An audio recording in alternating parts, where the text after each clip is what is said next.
Learning Goals. Welcome to this learning session on completing two-way tables. In this course, we shall address Introduction to Two-Way Tables, Understanding Components and Reading Data, Golden Rules for Table Completion, Step-by-Step Completion and Checking, Practice Exercise. There will be a quiz at the end to test your knowledge. Introduction to Two-Way Tables. Two-way tables are powerful tools used in statistics to display the frequencies or counts of two categorical variables simultaneously.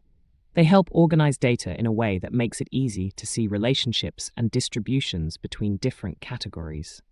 These tables are fundamental for understanding how two variables interact. For example, a two-way table might show the relationship between gender and preferred mode of transport, or between age group and voting preference. They are widely used in fields like market research to understand consumer demographics and preferences, or in medical studies to analyze the effectiveness of treatments across different patient groups.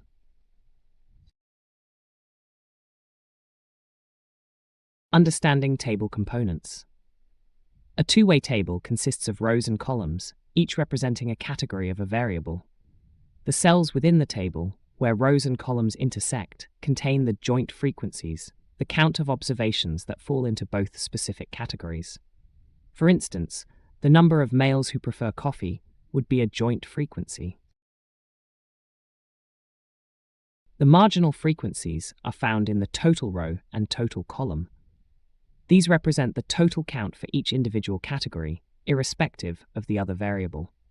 For example, the total number of males or the total number of coffee drinkers are marginal frequencies. The cell in the bottom right corner holds the grand total, which is the total number of observations in the entire dataset. This grand total must be consistent, whether summing the row totals or the column totals. Reading information from tables.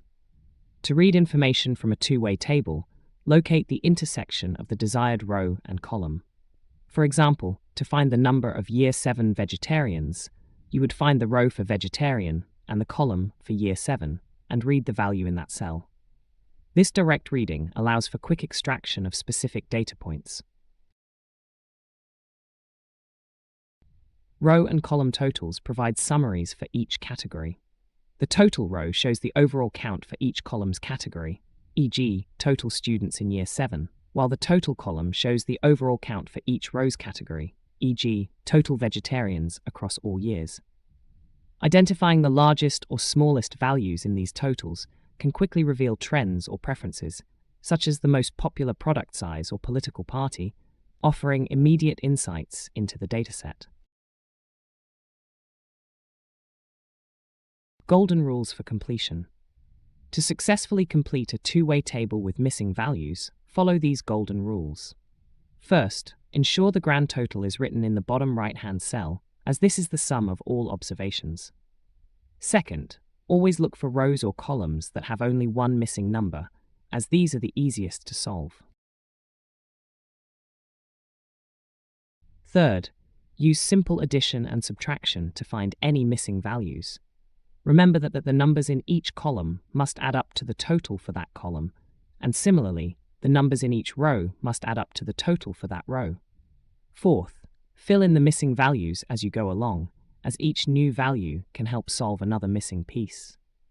These rules are based on the principle of conservation of data, ensuring that no data is lost or gained when moving between categories and totals, thus maintaining internal consistency.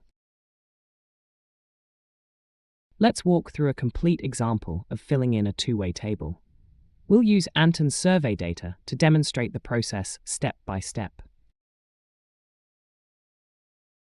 We have a table showing voting preferences, Labour, Conservative, Other, by gender, female, male, with some values missing and a grand total of 120 people surveyed. The first step is to identify rows or columns with only one missing value. We can start by finding the missing male labour count. Total labour, 53, female labour, 21, equals 32. Next, for the female other count, Total female 47, female labor 21, female conservative 13 equals 13. Continue this systematic process, filling in one missing value at a time. A systematic approach, like working through rows or columns with only one missing value, minimizes errors and makes the process more efficient, especially for larger, more complex tables. Checking your work. After completing all the missing values in a two-way table, it is crucial to perform a final check to ensure accuracy. This involves adding up all the row totals and all the column totals independently. Both sums should equal the grand total in the bottom right cell. If they do not match, there is an error in your calculations, and you must re-examine your work. This final check acts as a form of data validation, confirming that all calculations are correct and that the table accurately represents the total population surveyed. A common mistake is forgetting to check both row and column totals, which can lead to undetected errors. For example, if the sum of row totals is 120 and the sum of column totals is 118, you know there's a discrepancy that needs to be resolved. Practice exercise. Photographic shop. Now, let's apply what you've learned to a new scenario. A photographic shop offers prints in 3 different sizes: small, medium, large, and on 3 different types of paper: gloss, matte, luster. The provided two-way table shows information about the choices made by customers on one day, but some values are missing. Your task is to complete this two-way table using the golden rules. Remember to look for rows or columns with only one missing number first. Use addition and subtraction to find the values, and fill them in as you go. Once completed, you can use this table to calculate various probabilities, such as the probability of a customer choosing a small print on gloss paper, or the conditional probability of choosing luster given a large print, which is a common next step in statistical analysis. Summary. Well done, you have completed the course, completing two-way tables.